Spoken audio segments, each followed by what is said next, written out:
Guten Tag, mein Name ist Bieglur Bidiei. Bienvenue sur cette présentation du Transformers Titanium Series Ultra Magnus War Within. Alors, qui est Magnus? C'est sûrement le numéro 1 du YouTube francophone qui parle de Transformers, donc il raconte l'histoire des personnages à travers leurs différentes adaptations et... Attendez, je viens de me tromper de personnage là. Transformers Titanium Series est une gamme de jouets sortis dans les alentours de 2005-2006. Uniquement Hasbro s'occupait de cette gamme, du coup Takara, donc la filière japonaise, n'a jamais été dans le projet. Donc jusqu'à maintenant, aucune version Takara n'a jamais vu le jour. Et la particularité de cette gamme, c'est d'avoir comme d'habitude un robot. Mais là, on n'a pas du plastique ni du titane, comme c'est dit dans le nom, mais on a bien du métal. Et malheureusement, cette gamme a eu quelques galères, notamment pour la distribution en magasin. En effet, les 3 premières vagues sur les 8 ont eu quelques jours de retard pour l'approvisionnement des grandes distributions américaines, sachant qu'elles étaient déjà disponibles auprès des revendeurs spécialisés et sur le sol australien. Ce qui est pour les 3 dernières vagues, il y a eu le même problème, mais avec des semaines de retard cette fois-ci. Donc après ça, à la BotCon de 2007, Hasbro annonce que plus aucune figurine ne sera produite. Peu de temps après cette terrible annonce, Hasbro déclare ne plus vouloir produire ses jouets en masse finalement. Un an après cette nouvelle, Hasbro relance quelques modèles supplémentaires grâce à l'engagement d'une entreprise qui collabore avec eux et seront du coup exclusifs pour des conventions ou les magasins Toys R Us et Target. Certains de ces personnages ont été présentés à la BotCon de 2007 mais n'auront jamais vu le jour sûrement à cause du coût de la matière première qui est donc le métal. Et dans cette liste on avait Arcee, Shockwave, Cosmos, dont le modèle sera utilisé plus tard pour la gamme Universe, et Cliffjumper qui aurait été le même modèle que Bumblebee War Within, mais avec la tête de Cliffjumper, comme on a l'habitude de voir dans plus ou moins tous les jouets Transformers par rapport à ces deux personnages. Donc il existe 2 types de Titanium Series, donc on a les figurines non transformables de 7,5 cm, comme ce superbe Optimus Prime, hein. Voilà, on est à peu près à une taille de Legend Class, hein. Et avec le Megatron du premier film, pour moi on est à l'échelle parfaite. Parce que pour moi, Megatron, il est un petit peu plus grand. Moi, je trouve que ça colle plutôt bien. Donc, ce qui en est pour les petites figurines, on a quelques... Oula, voilà. Ce qui est pour les petites figurines, donc on a des détails de peinture aussi. Hein. Bon, heureusement, j'ai envie de dire, mais on a quelques morceaux en plastique, comme par exemple au niveau des bras, vu que ça doit être des parties un peu fragiles. Et encore, je sais plus... Ah oui, là, au niveau des jambes, là. Donc, voilà. Donc, c'est un petit peu articulé aussi, mais bon... Pas de coude, pas de tête, pas de genoux, rien du tout quoi. Encore moins bien que le Silver Knight, mais voilà ce que ça donne. C'est un petit peu lourd, donc si vous le lancez sur quelqu'un, je pense qu'il aura mal. Et les modèles transformables comme celui-ci, qui font 15 cm du coup, donc la taille d'un Deluxe Class tout à fait normale. Donc ce modèle est tiré du Optimus War Within, donc on a la même apparence que dans le comics publié par Dreamwave, important de le préciser. Normalement dans cette continuité, Ultra Magnus a son look habituel, donc dans l'univers War Within je parle, mais pas cette figurine.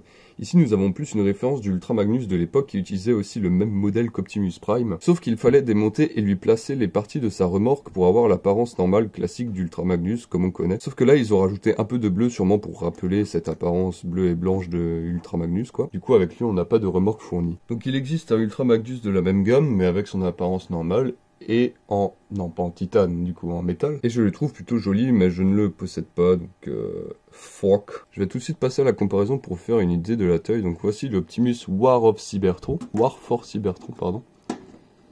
Voilà ce qu'il donne. Donc les deux ensemble vont plutôt bien. Waouh!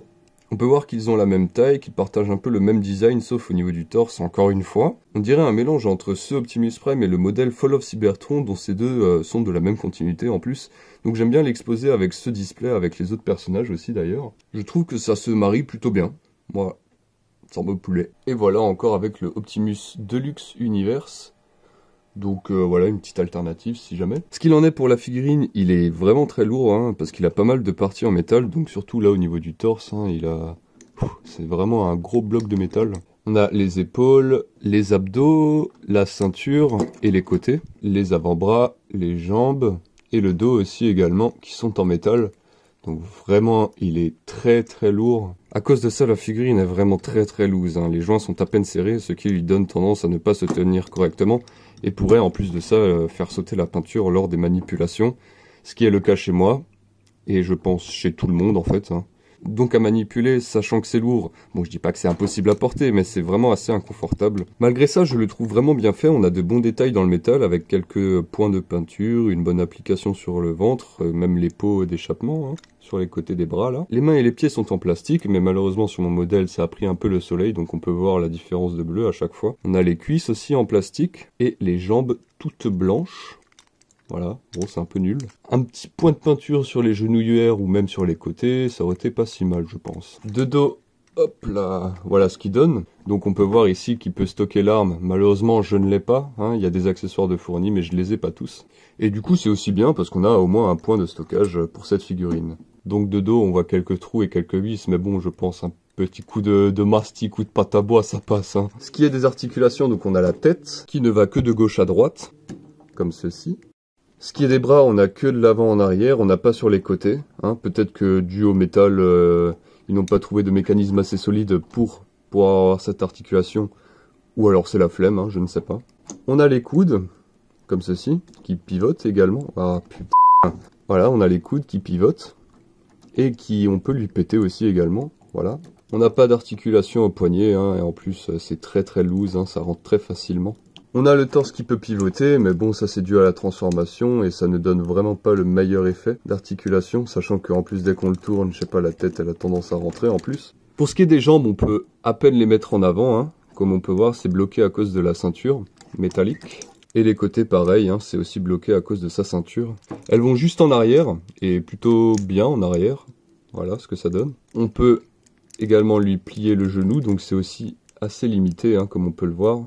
Et on peut lui péter le genou hardcore. Les pieds et les bouts des pieds sont articulés, mais ça c'est plus dû à la transformation, tout comme les talons sont articulés. On a des accessoires de fournis avec cette figurine, mais il ne me reste plus que la plaque avec le nom. Donc normalement on a un petit stand à mettre avec son gun du coup aussi. Et malheureusement je ne les possède pas, donc un petit coup d'imprimante 3D et je pense que je suis bon. Ce robot quand je le vois je suis très content de l'avoir, hein. Mais je le déteste vraiment, on dirait un panta fragile en métal. Alors remarque, tout ça, ça va finir en marionnette, je pense. Hein. J'ai pas très envie de le transformer, hein, je vous avoue, avec la caméra et tout. Tout court en fait, hein, je ne veux vraiment pas le transformer, ça me saoule.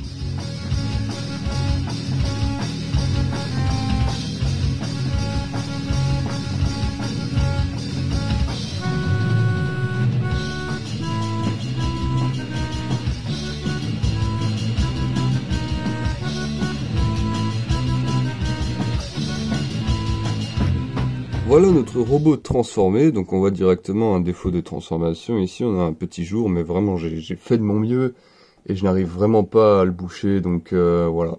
Si un jour vous arrivez à vous procurer cette figurine, il va falloir vivre avec. Donc je trouve quand même malgré ça ce modèle vraiment classe, hein, il est vraiment mastoc, hein, il fait vraiment mastoc comme ça. Et c'est pour ça que j'avais dit au début que ça me rappelle beaucoup la continuité des jeux, car en véhicule ici, à cause des pots, il a quelques ressemblances à Optimus de Fall of Cybertron. Dommage que je ne l'ai pas pour vous les mettre côte à côte, mais vraiment c'est stylé.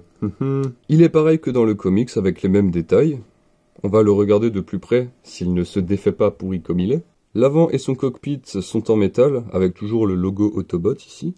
Les lumières sur le toit sont en plastique. Ça va être une des seules parties décoratives de la figurine qui est en plastique. Sur le côté, on distingue les bras, donc comme on avait vu sur le mode robot, on a les pots d'échappement ici. Avec les mains, le système pour faire rentrer les mains et les mains qui ne sont pas totalement rentrées, super. Ça c'est beau, ça j'aime. Les roues sont en plastique et également on peut lire dessus Cybertron.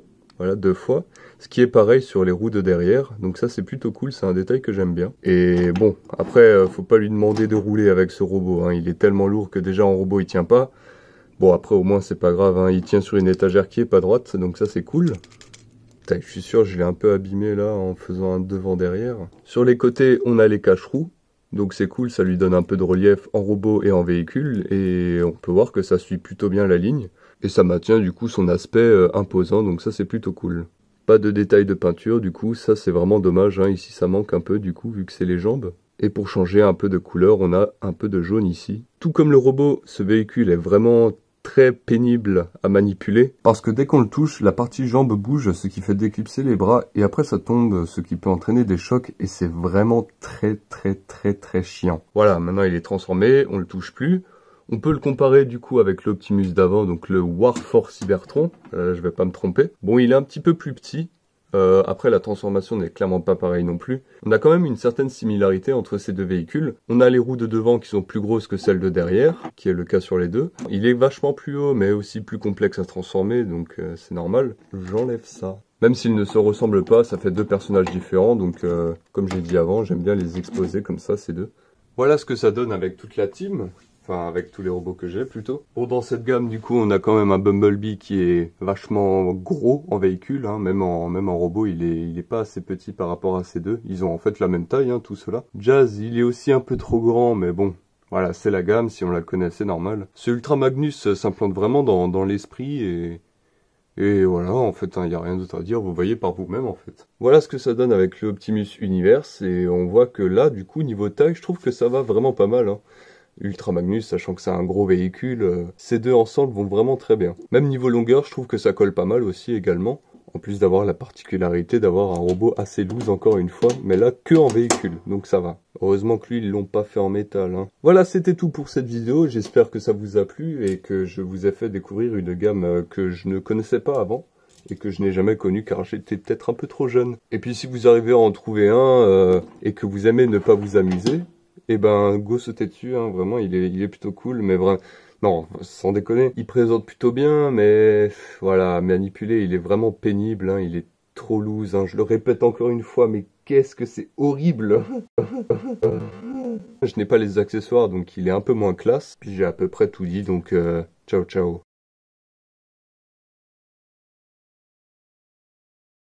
Je viens de faire tomber mon robot!